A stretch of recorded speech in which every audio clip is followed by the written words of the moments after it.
Sziasztok, Zoli vagyok, ez itt az Összeraklak. Elkészült a karácsonyi, kunyhó hivatalosan, de ez inkább ház lenne. Nézzük meg együtt, hogy milyen részleteket tartalmaz. Tartsatok velem!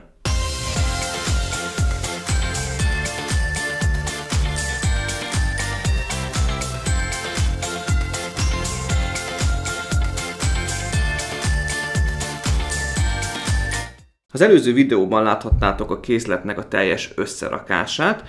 Az összerakás során én már egész sok részletet megmutattam nektek, ugye minden egyes kis szekcióját a belső térnek, valamint a külső térnek is, úgyhogy most olyan sok mindenre teljes részletében nem fogok rátérni, inkább a különféle funkciókat fogjuk megnézni, valamint ugye egy-két részre nem tértem ki. Ilyen például a tetőrész, amit ugye most láthattok először teljes valójában, valamint ugye a karácsonyfa, és itt van egy kis hintaszék is lent. A tető az alapjában véve egy elég furcsa szerkezet, itt a lenti részeken még egészen meg voltam barátkozva ezzel a kék színnel, ami előbukkant a fehér havat formáló elemek közül, de itt felül talán már egy picit zavaró. Lehet, hogy jobban mutatna, hogyha az egész inkább fehér lenne és hóval borított, mint ez a kis össze-visszaság. Ez a kék szín nekem azért megtöri és egy picit belerondít az összképbe. Az egész tetőnek egyébként az elrendezése, a felhelyezése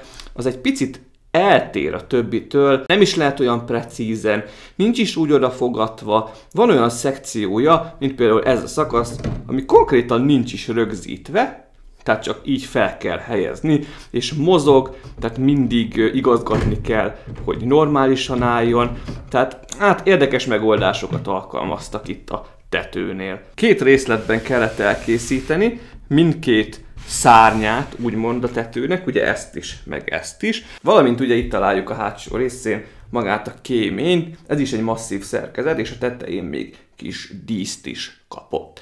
Elméletileg ugye ebből füst fog előgomolyogni, hát meg kíváncsi leszek. Még mielőtt elkezdem lebontani a tetőtől kezdve, hogy megnézzük a különféle szekciókat, hiszen moduláris épület, nézzük már meg azt az egy-két funkciót, ami bele van építve.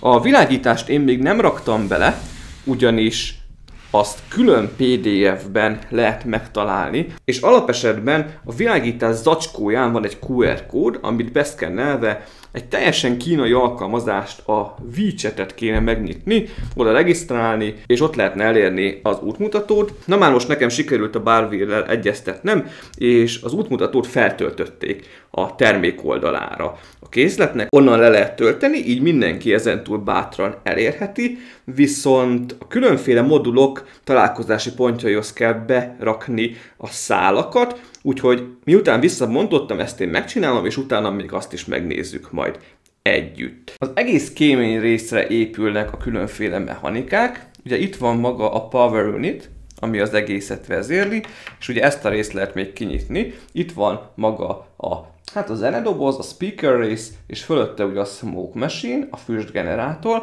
Hát a zenedoboz az semmi extra, azt csak így be kell kapcsolni.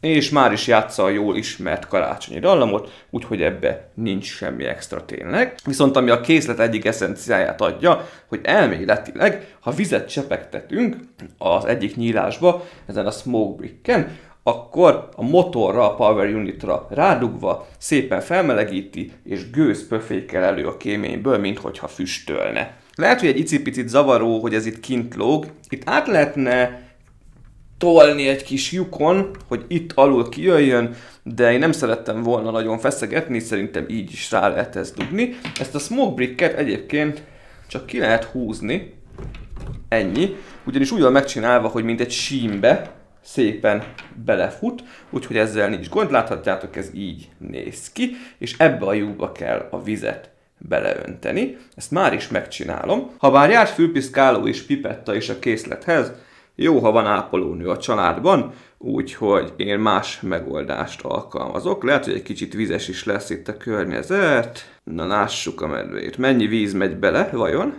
Hát annyira nem sok, úgyhogy kíváncsi leszek, hogy ebből mennyi gőzt fog eregetni. Ennek a végét rá kell applikálni a Power Bricknek a megfelelő szekciójára. Hát nekem nincs nagy ujjam, de nem mondanám, hogy ez kényelmesen van megoldva, azért kell kicsit próbálkozni. És kicsit megemeltem az egészet, hogy látszódjon a kéménynek a teteje is, és akkor megpróbálom bekapcsolni ezt az egységet. Bekapcsolt a Smoke Machine, mert látom, hogy kéken világít, és mindjárt kiderül, hogy csinál-e valami füstöt, kezd gomolyogni vajon majd felül. Hát kíváncsi vagyok. Egyelőre nem történik semmi, lehet, hogy kevés vizet töltöttem bele. Mindjárt megpróbálkozok vele még egyszer. Ezután megpróbálkoztam a pipettát használni, lehet, hogy tényleg azt kell. Na, nézzük. Működik, ha már a füst inkább lefele szivárog ki belőle, mint felfele. Lehet, hogy egy kicsit nagyobb mennyiségű vizet is elbírt volna a Smoke Machine, de látjátok, hogy jön ki belőle azért. Hát, bodorodhatna egy kicsit jobban is fölfele függőlegesen, de én már azzal is elégedett vagyok, hogy sikerült működésre bírni. Tök jó, ilyet még nem nagyon láttam építőkészletnél. És azért egész hosszasan nyomatja, pedig nem olyan nagy mennyiségű vizet raktam bele. Jön azért orrán száján itt a két oldalán is. És muszáj vagyunk ezt lehúzni, különben nem csukódik be ez a rész. Na de akkor, ha már moduláris készlet, kicsit visszább bontom nektek, hogy lássátok. Nem szedtem még le sose belőle semmit, most csinálom először, úgyhogy remélem, hogy egybe fog azért maradni. Láthatjátok, hogy a tető az egész könnyen mozgatható.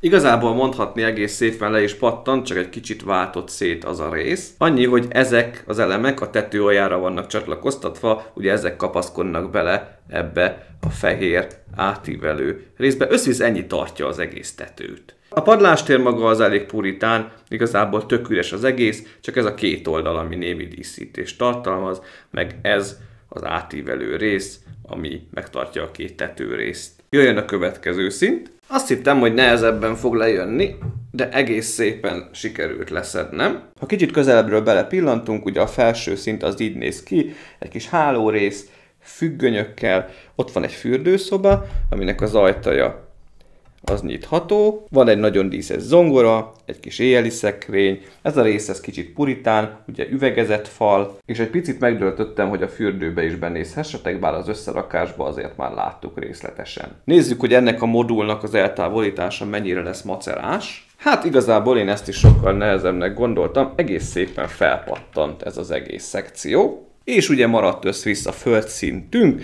ott van ugye egy kandalló, legalábbis az az alja, a kis zoknikkal, a lépcső, ami felvezet, csak egyre kevésbé félek az asztalon. Van egy ünnepi asztalunk, ezt is láthattátok nagyon közelről már az összerakásba. A kis kémény alatt található egy konyharész, párolelszívóval, mosogatóval és egyebekkel. Ez meg egy díszes óra lenne. Így néz ki szétszedve az egész. Én most még annyit megcsinálok, hogy megpróbálom beapplikálni a világítást, remélem, hogy sikerülni fog.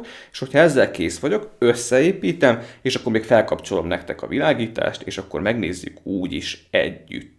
Na hát heggezgettem a világítást, szét kellett ugye bontani moduljaira, azért is mutattam nektek úgy. Két helyre, az alsó szintre meg a felső szintre ilyen ragasztó, szalagos hátuljú lecsíkot kellett felragasztani, valamint ugye itt kint a karácsonyfát kellett körbedíszíteni. Mindent jól dugtam össze, láthatjátok, itt jön ki a nagy csomó vezeték, viszont fél sikert értem el, mert látjátok, hogyha bekapcsolom, a karácsonyfának a világítása az szépen bekapcsol, és az világít, viszont a LED szalagok belül nem világítanak. Na már most felragasztás közben hozzáértem volna vajon olyan részükhöz, nem voltam elég óvatos, ami kisütötte őket, vagy alapból volt benne hiba, azt nem tudom, és sajnálom, hogy nem működnek, bár ahogy néztem, olyan hatalmas fényt azért nem adnak bentről ki, de azért megvilágítanák a helyiségeket. De legalább a karácsonyfán tudom prezentálni a világítást. Ennyi volt már ez bemutató, mivel mindkettő videó picit hosszabb lett, ezért semmiképpen sem akartam egybe tenni, hanem két külön részben akartam megmutatni a teljes készletet. Még egyszerre mondom, hogy nekem iszonyatosan tetszik, szerintem teljesen megéri az árát. A Barware-nek a webshopjában $107 kerül az EU shopban, ugye itt 3-7 napon belül megkapjátok, és most van egy akciójuk, általában novemberben vannak a legüdősebb akciók, a WDS discount kóddal 20% kedvezményt kaphattok, tehát hogyha mindent rászámolunk, akkor olyan 46 000 forintba kerül szállítással együtt. Nézzetek rá, hát Legóiknál szerintem ez legalább 100 000 forint lenne, minden funkcióval együtt, úgyhogy szerintem ez tök jó ár érte. Én köszönöm a figyelmet, remélem, hogy tetszett a bemutató, szokás szerint a videó leírásában ott lesznek a linkek, hát szerintem több raktárnak a linkjét is fel fogom tüntetni. Írjátok már meg kommentben, hogy nektek hogy tetszik a készlet. Egy picit sajnálom, hogy a világítás nem működik teljesen, de a hangot is meg tudtam mutatni, vagyis a zenét, valamint még a füst is elkezdett végül pöfögni, úgyhogy majdnem teljes a siker. Nem tudom, hogy karácsonyig érkezek-e még valamilyen ünnepi készlettel, majd meglátjuk. Az biztos, hogy hamarosan egy Gyűrűk Ura készlet, valamint ugye a funkcionális flipper gép is sorra fog kerülni. Meg szerintem könyvtámaszt is iktatok be. Ha tetszett a videó, akkor iratkozzatok fel, légy a csatornára, lájkoljátok, én pedig hamarosan jövök a következő bemutatóval. Addig is mindenki vigyázzon magára, további szép napot nektek, sziasztok!